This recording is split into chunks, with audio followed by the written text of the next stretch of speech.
Hello বন্ধুরা, আমি রবিন আর এখন কথা বলবো মায়ানক সিনেমার ট্রেলার এসছে, তো সেটা নিয়ে কথা বলবো। এবং ডিরেক্ট করছেন আদিত্য বিক্রম সেনগুপ্ত এবং মুখ্য চরিত্রে আমরা এখানে দেখতে পাবো শ্রীলেখা মিত্রকে, এবং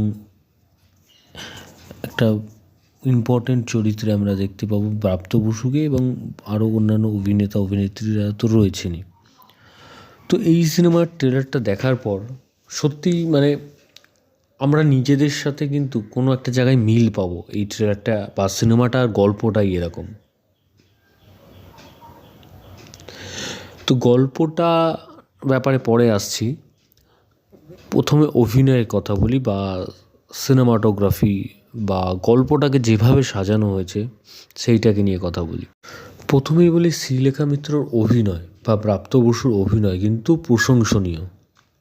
শ্রীলেখা মিত্র অনেক দিন পর অভিনয় করছেন। তার অভিনয়, আগের অভিনয় বা আমার অতটা ভালো না লাগলেও কিন্তু এই ছবির মধ্যে তার যে অভিনয়, খুব ভালো অভিনয় করেছেন এবং প্রাপ্ত বসু দারুণ অভিনয় করেছেন এবং গল্পটাকে খুব দারুণভাবে সাজানো হয়েছে। বা আমরা এই ট্রেলারটা যেইটুকুনি সেইটুকুনি দেখে আমরা কিন্তু সিনেমাটা যদি দেখি তখন নিজেদের মধ্যে কোনো একটা অনুভূতি আসবে যে হ্যাঁ ভাই, এই রকম ধরনের ঘটনা একটা ঘটেছিল কোনো সময়। গল্পটাকে এতটাই সুন্দরভাবে প্রেজেন্ট করা হয়েছে এই ট্রেলারের মধ্যে। তো গল্পটা হচ্ছে চিট ফান্ড, যে এত বড় একটা স্ক্যাম হয়ে গেছে সেইটাকে কেন্দ্র করেই এই গল্পটা, এবং তার সাথে আরও নানান বিভিন্ন কারণ তো রয়েছেই। যে এবং এই যে সাধারণ মানুষ বা মধ্যবিত্ত, নিম্নবিত্ত বা উচ্চ মধ্যবিত্ত, তো সবাই চায় যে তার টাকাটা বাড়ুক, সে তার টাকাটাকে যাতে সে আরেকটু বাড়াতে পারে। তো তার জন্য তারা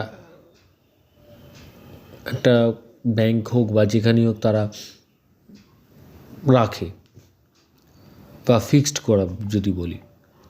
তো সেরকমই সাধারণ মানুষ কোনো একটা সংস্থায় টাকা রেখেছে, কিন্তু এই যে টাকাটা রাখার পর তার যে চোট হচ্ছে, বা এই যে তাদের হয়ে যারা কাজ করছে, যে আমাদের আশেপাশে যে মানুষ তারা তো কাজ করছে সেই সংস্থার সাথে, তারা যখন কাজ করছে তাদের যে লাইফস্টাইল বা তাদের যে জিনিসপত্র সেগুলো কিন্তু আমরা এই সিনেমার মধ্যে দেখতে পাচ্ছি। এবং পরবর্তীকালে তাদের যখন এই যে টাকা পয়সা চিট হয়ে গেল, যাদের চিট হয়েছে সেই মানুষগুলো বা যারা তাদের এজেন্ট হয়ে কাজ করতো, সেই মানুষগুলোর কী পরিস্থিতি বা কী হচ্ছে না হচ্ছে সেটাও কিন্তু আমরা এই সিনেমার মধ্যে দেখতে পাচ্ছি বা ট্রেলারের মধ্যে দেখতে পাচ্ছি।